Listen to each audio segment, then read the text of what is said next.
Yang kedua tadi tanyakan lagi, syair jahiliyah. Memang begini, bahasa Arab itu mulai muncul sebagai bahasa itu 125 tahun sebelum Nabi Muhammad meninggal, sebelum Nabi lahir. Iya. Nah, sampai Nabi lahir, sampai Nabi meninggal dunia, itu peradaban Arab itu belum mengenal tulis menulis. Jadi semuanya pakai verbal, pakai lisan, pakai komunikasi langsung dengan mulut, tidak bertulisan. Makanya ketika kita melakukan kajian-kajian antropologi, arkeologi di Jazirah Arabia, kita ingin mempelajari tentang berhala-berhala yang dulu sekitar Ka'bah, kita tidak menemukannya. Prasastinya nggak ada, artefaknya nggak ada. Sampai Al-Quran saja, naskah aslinya itu nggak ada, karena sudah dibakar semuanya. Jadi mereka kurang, iya, Mushaf Utsmani itu kan Mushaf Utsmani. Dan bahasa Arabnya sendiri juga pada waktu itu belum dalam kematangan kedewasaan ya, masih hurufnya saja baru 15 huruf. Ya, yang kalau gambar payung, gambar jukung itu bisa dibaca ba, bisa dibaca ta, bisa dibaca ya, bisa dibaca na. Kalau orang yang gambar orang ruku itu bisa dibaca ja, bisa ha, bisa kho. Yang hanya 15 huruf kok. Jadi oleh karena itulah makanya kita sendiri ketika mempelajari sejarah Arab di semenanjung Jazirah Arabia, kita tidak punya prasasti yang bisa kita kaji.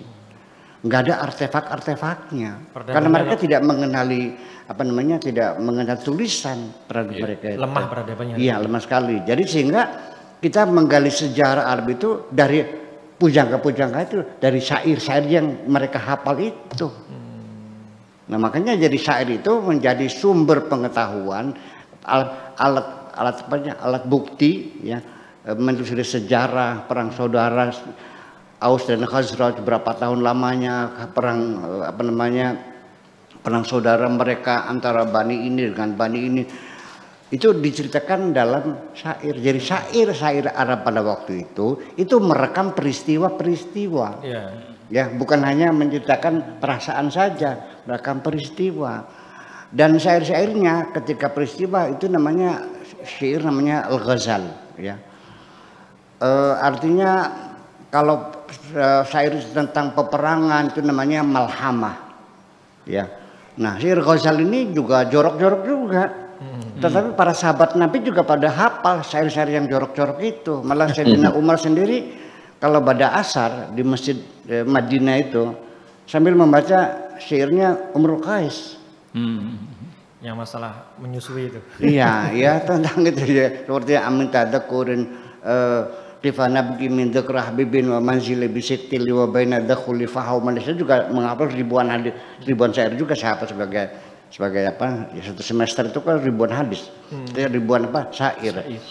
Nah itu isinya apa? Imrul Qais punya pacar gitu kan gitu, pacarnya lagi mandi ya, bajunya diambil ya, diumpetin sehingga pacarnya itu minta bajunya, dia bilang saya tidak akan saya kasihkan soalnya kamu yang kesini.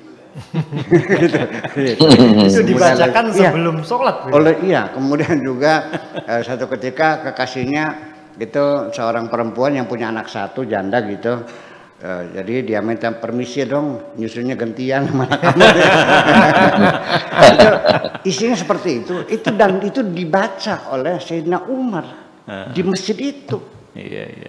Jadi artinya sastra pada periode awal itu dimuliakan. Jadi ini kan dijauhkan Islam dari seni itu kan karena aliran tasawuf yang semacam itu. Iya. Tadi Buya kan sempat bilang bahwa sastra atau musik adalah bahasa universal. Umar membacakan syair yang dalam tanda kutip jorok di masjid itu. Kenapa arti joroknya bisa lepas? Karena apa bahasa universalnya itu, bahasa universalnya. Sampai sekarang dalil-dalil nahu dan sorok, pembenaran bahasa Arab, dalilnya syair-syair itu. Sebagai dalil kebenaran bahasa. Karena bahasa mereka itu kokoh. Dan harus tahu bahwa insting orang Arab terhadap keindahan sajak puisi itu luar biasa. Seorang penyanyi di sana itu melebihi presiden. Iya, ketika Anwar Sadat meninggal, itu Kairo macetnya 2 hari. Tapi Umi Kulsum meninggal dunia seminggu macetnya. Iya, baik. Ya, gitu kira-kira kita.